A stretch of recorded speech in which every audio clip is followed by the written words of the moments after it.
এই পরিবারটি যখন ভালো না থাকে তখন আমরা কেউ ভালো থাকি না মানসিকভাবে।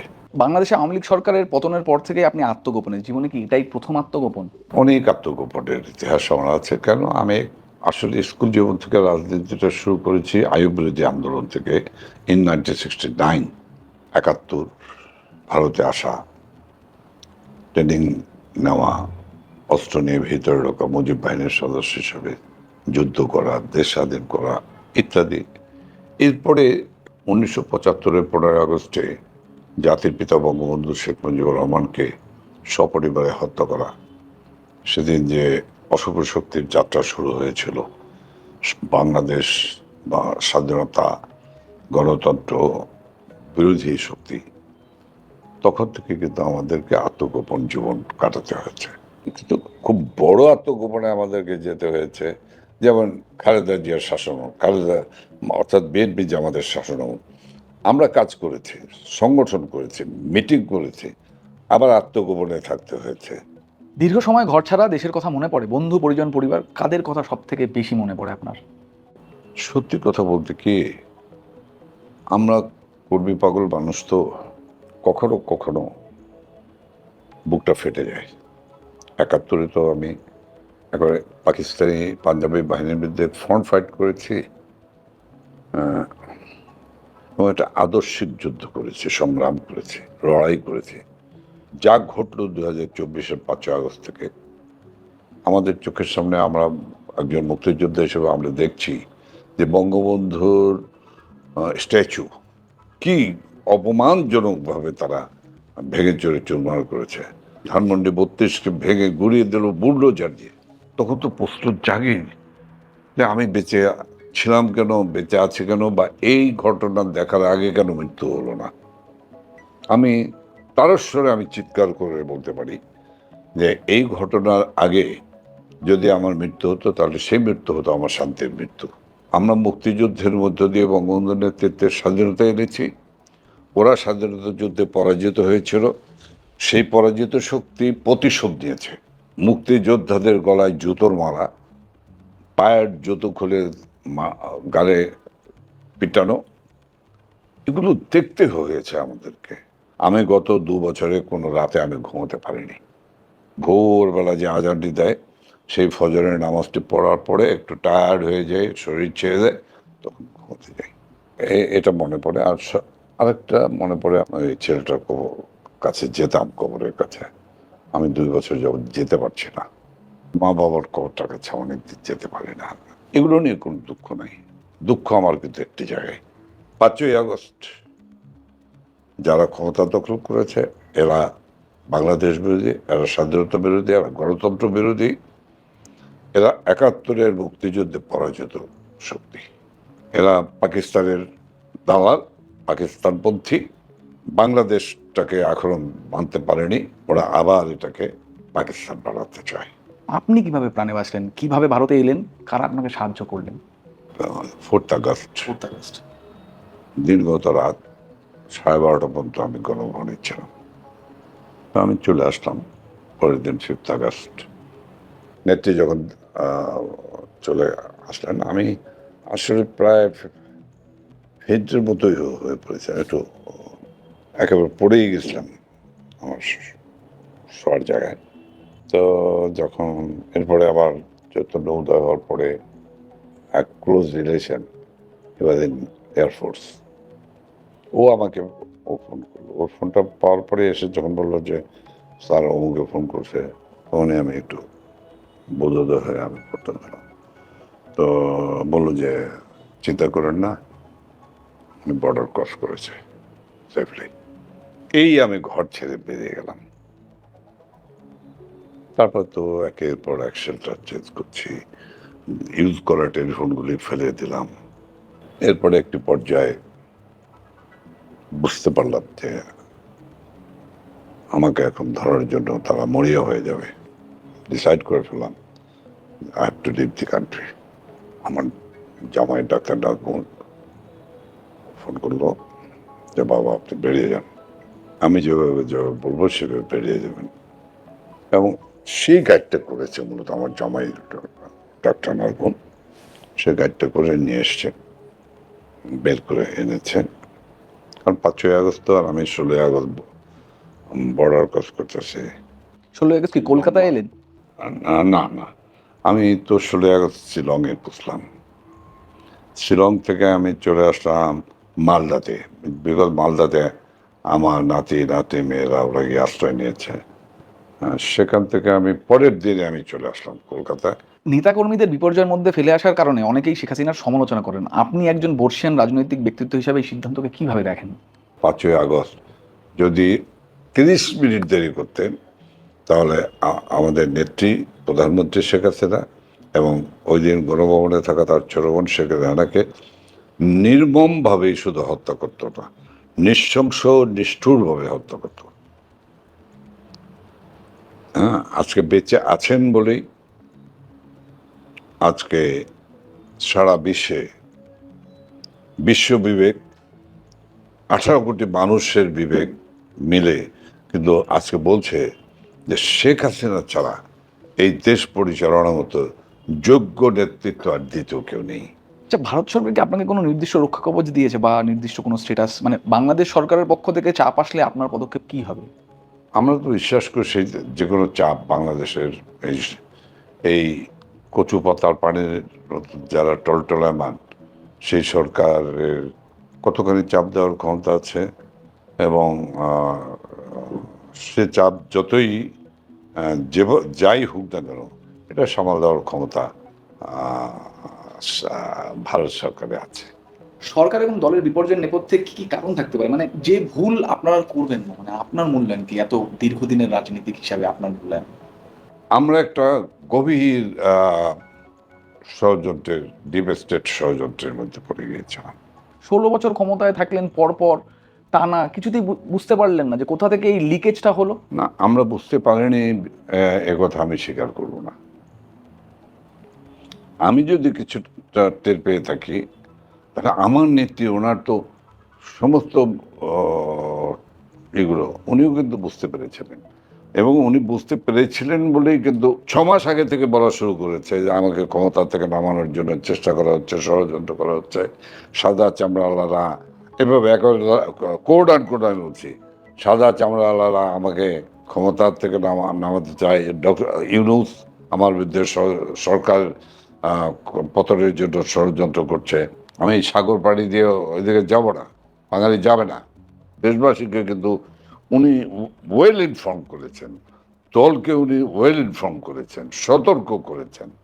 দেখেন, আমি একটা কথা বলে রাখি, আপনারা যে দলীয় ব্যর্থতা বা দলীয় দুর্বলতার প্রশ্ন থাকতেই পারে আপনাদের কাছে, কারণ পৃথিবীতে অনেক জায়গায় আছে ডিপ স্টেটের ধরনের কনস্পিরেসি করেছে, কোথাও কোথাও সফল হয়েছে, কোথাও কোথাও ব্যর্থ হয়েছে। আমি আপনাকে বলছি, ঢাকা বিশ্ববিদ্যালয়ের যেদিন এই তথাকথিত কোটালারা, অর্থাৎ মূলত শিবির দখল করে অস্ত্রশস্ত্র দিয়ে, সেদিন ছাত্রলীগের প্রেসিডেন্ট সেক্রেটারি নেত্রীকে ফোন করেছেন, আমি ফোন করেছি প্রধানমন্ত্রীকে, আমাদের নেত্রীকে, লিডারকে, বলেছে হল ছেড়ে দাও, ইউনিভার্সিটির ক্যাম্পাস ছেড়ে দাও, খবরদার কোনো সংঘাতে যাবে না, আমি চাই না কোনো লাস্ট পড়ুক, কোড আনকোড করে বললাম আমি, এবং আমি দায়িত্ব নিয়েই বললাম যেটা উনি বলেছেন।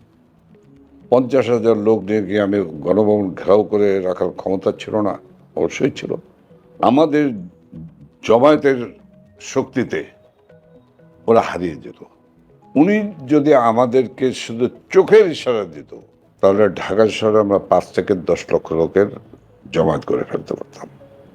আমাদের যে বেজ লাইনটা আছে, ফ্রম ঢাকা টু মাওয়া, শরীদপুর, মাদারপুর, ফরিদপুর, গোপালগঞ্জ, বাগেরহাট, এগুলো তো আমাদের বেজ লাইন। গাজীপুর, শক্ত ঘাটি, গাজীপুরকে বলা হয় আমাদের গোপালগঞ্জ। গাজীপুর থেকে 1 লক্ষ লোক ঢুকে যেতে পারত। ঢাকার বুড়িগঙ্গার পার হলে পরে কেরানীগঞ্জ আমাদের শক্ত ঘাটি, ঢাকার অদূরেই নারায়ণগঞ্জ আমাদের শক্ত ঘাটি, ঢাকা থেকে সিলেট যাওয়ার পথে শক্ত ঘাটি নরসিংদী। আমরা সব ফাঁক ফোকরগুলি বন্ধ করে দিয়ে আমরা কিন্তু দখল নিতে পারতাম। সেখানে কিন্তু আরেকটি সম্ভাবনা থাকতো, সেটা ওদের হাতে অস্ত্র, এই খবর তো আমাদের প্রধানমন্ত্রীর কাছে, আমাদের নেত্রীর কাছে ছিল। কোলাটারাল ড্যামেজ অনেক বেশি হতে পারতো। অনেক অনেক হয়ে যেত। আমরাও কি ছেড়ে দিতাম? নো। আমি বলছি, আমার এই বয়সেও আমি ছাড়তাম না।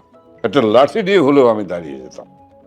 উনি রক্তপাত চাননি, আমরা কিনা পারতাম। This is Awami League. আওয়ামী লীগের শিকড় উপড়ে ফেলা সম্ভব না, সম্ভব হয় নাই। আপনি কালকে ভোট দেন, একটা ইন্টারিম গভর্নমেন্ট আসুক, একটা 100% একটা ফেয়ার অ্যান্ড ফ্রি ইলেকশন দেখ। যদি আমরা 2/3 মেজরিটি না পাই, প্রমাণ হোক, জাতিসংঘ বাহিনী আসুক, এসে নির্বাচন করুক। যদি আওয়ামী লীগ 2/3 মেজরিটি না পায়, তাহলে আমরা নাকে খত দিয়ে আমরা সব একসঙ্গে রাজনীতি চেয়ে দেবো। ওয়াই ভারত? মানে ওয়াশিংটনে জয় রয়েছেন, মানে শেখ হাসিনার ছেলে রয়েছেন, বা উনি লন্ডনেও একবার যাওয়ার কথা হচ্ছিল যে লন্ডনেও চলে যেতে পারেন তিনি। ভারত কেন? ভারতের উপর দায়িত্ব যেটা দিতে চায়, এটি তো সঠিক না। তারা ভারতের মাননীয় প্রধানমন্ত্রী শেখ হাসিনার নিরাপত্তার কারণে তারা এসএসএফ এর অফিসার, বিমান বাহিনীর অফিসার সবাই মিলেই তো তারা দিল্লিতে পৌঁছে দিয়ে গিয়েছেন। কাজে এখানে ভারতের কি করার ছিল? ভারতের তরফ থেকে এই অপারেশনটা লিড কে করেছিল? আপনাদের কাছে কি খবর? আমি এটা এটা এখনই বলতে পারছি না। শেখ হাসিনার সঙ্গে দেখা হয়েছে? হ্যাঁ। কেমন আছেন তিনি? আলহামদুলিল্লাহ, খুব ভালো আছেন উনি। আমি অনেক কৃতজ্ঞ ভারত সরকারের প্রতি, যে নিরাপত্তা ওনাকে দেওয়া হচ্ছে, প্রধানমন্ত্রীর প্রোটোকলই দেওয়া হচ্ছে। আমরা যখন জিজ্ঞাসা করি, ইভেন এখনো টেলিফোনে যখন জিজ্ঞাসা করি, আব্বা কেমন আছেন, নেত্রী কেমন আছেন, আমরা আমি ভালো আছি, তোমরা ভালো আছো কিনা তাই বলো, আমার নিয়ে তোমরা চিন্তা করবে না। এবং বিশ্বাস করেন, আপনাকে বলছি, আমি এমনটা খুব রিসেন্ট জিজ্ঞাসা করেছিলাম, বলে জানো না, এই 2 বছরে আমার শুধু 2 দিন নাকে সর্দি লেগেছিল। এই 2 দিনের নাকে সর্দি লাগা ছাড়া আজ পর্যন্ত আমার একটি ঔষধও খেতে হয় নাই। ইনশাল্লাহ, দোয়া করো তোমরা সবাই। আচ্ছা নানক সাহেব, কলকাতায় নাকি আওয়ামী লীগের অফিস রয়েছে, শীর্ষ নেতারা নাকি সেখানে বৈঠক করেন, সত্যি? না না না না না, খবরও বেরিয়েছিল। এই খবর, বিভিন্ন খবর বের হয়, এগুলা মুখরোচক কোনো অফিস। আন্তর্জাতিক সংবাদ মাধ্যমের খবর। না না না, এর উপর ভিত্তি নেই। হ্যাঁ, আমরা যদি কেউ একটু জায়গা দেয় যে আমার এখানে এসে বসেন, আপনারা মাঝে মাঝে আইসেন, আমরা যাব না? আমরা তো যাবই। আমরা তো একটা জায়গা আমরা পেলে আমরা তো একটু সময় কাটানোর জন্য, অক্সিজেন নেওয়ার জন্য যেতেই পারি। কিন্তু অফিস বলতে কোনো জিনিসের কোনো অস্তিত্ব নাই এখানে। ঢাকা মহানগর উত্তর মোহাম্মদপুর থানা এলাকায় সংগঠন কিভাবে পরিচালনা করছেন, আপনার এলাকা? আমি কলকাতায় যেতে আসলাম সেদিন থেকেই আমি আমার এলাকার নেতা কর্মীদের সঙ্গে যোগাযোগ রক্ষা করি। তাদের সুখে দুঃখে, কষ্ট ক্লেশের আমি ভাগিদার হওয়ার চেষ্টা করি। এটা আমার পুরনো অভ্যাস, সেটা আমি চেষ্টা করছি। যারা জেলে গ্রেপ্তার হয়েছেন তাদের পরিবারের খোঁজ খবর রাখা, সুখ দুঃখের ভাগী হওয়া, এবং এক্ষেত্রে আমি না বললে ওর প্রতি অবিচার করা হবে। আমার মেয়েটি, যে বাংলাদেশ মহিলা আওয়ামী লীগের মা ও শিশু বিষয়ক সম্পাদক, ও খুব বেশি সময় দেয় আমার নির্বাচনী এলাকায়। জেলে যারা গেল, আমাদের কর্মীদের আর্থিক অবস্থা তো ভালো না পরিবারে, তাদের খোঁজ খবর রাখা, এই কাজগুলি করছি। এবং আমি আপনাকে বলতে পারি, আমার নেত্রীর নির্দেশে ইন ঢাকা সিটি, এই ঢাকা 13 থেকে we have started the procession and other things. এবং অনেক গ্রেপ্তার হয়েছে, কখনো মিছিল, কখনো ওটাকে বলে মশাল মিছিল, এগুলো করতে গিয়ে অনেক গ্রেপ্তার হয়েছে। আমার স্পেসিফিক প্রশ্ন আপনাকে, আপনার বিরুদ্ধে অভিযোগ, জুলাই আন্দোলনে মোহাম্মদপুর হত্যাকাণ্ডে আপনি অভিযুক্ত, আন্তর্জাতিক অপরাধ ট্রাইব্যুনাল আপনার বিরুদ্ধে গ্রেপ্তারি পরোয়ানা জারি করেছে, আপনি নিজে একজন আইনজীবী, আত্মসমর্পণ করবেন নাকি লড়বেন? আমি কৌশলগতভাবে লড়ছি। লড়াই করছি আইনগত। এই যে 9 জনের হত্যার অভিযোগে আপনি অভিযুক্ত, এটা কি সত্যি? এই উদরপিণ্ডি বুদর ঘাড়ে চাপানোর চেষ্টা, যে অভিযোগ আমার কাছে আছে, হ্যাঁ আমার কাছে আছে এত টোটাল মামলার নথি, এর কোথাও কিন্তু সব জায়গায় বলে গেছে তার নির্দেশে তার নির্দেশে তার নির্দেশে, কিন্তু কোথাও কোনো সাক্ষী বলেনি যে ওনাকে দেখেছি। তো সপ্তম আসমানে বসে কে নির্দেশ দিল তাকে, কিভাবে মারা গেল, কার গুলিতে মারা গেল, সেটা তো আমার জানার কথা না। আমি কি ওখানে অস্ত্র নিয়ে গুলি করতে গিয়েছি? এরকম কোনো প্রমাণ আছে? দেখাতে পারবে? বলুক। আইন এবং আদালত, বিচারালয় যদি আইনের গতিতে চলে, আমি আপনাকে বলতে পারি যত হত্যা মামলা দিয়েছে, ইনক্লুডিং আমার নেত্রী প্রধানমন্ত্রী শেখ হাসিনার আইসিটি আদালত থেকে শুরু করে, কোনো মামলা টিকবে না, কোনো মামলার অস্তিত্ব থাকবে না। আমার দুটো প্রশ্ন, খুব সংক্ষিপ্ত কিন্তু খুব প্রয়োজনীয় প্রশ্ন। ডিসেম্বরে শেখ হাসিনা দেশে ফিরছেন, আপনি ফিরবেন? অবশ্যই। আমরা তো ওনার আগে যাব, বুঝবই, যাবই। আমার শেষ প্রশ্ন, বাংলাদেশের রাজনীতিতে কি আবারও দেখা যাবে জাহাঙ্গীর কবির নানক? বেঁচে থাকলে দেখা যাবে। এর শেষটা ছেড়ে বোধ হয় আমি মৃত্যু যাতে বরণ না করি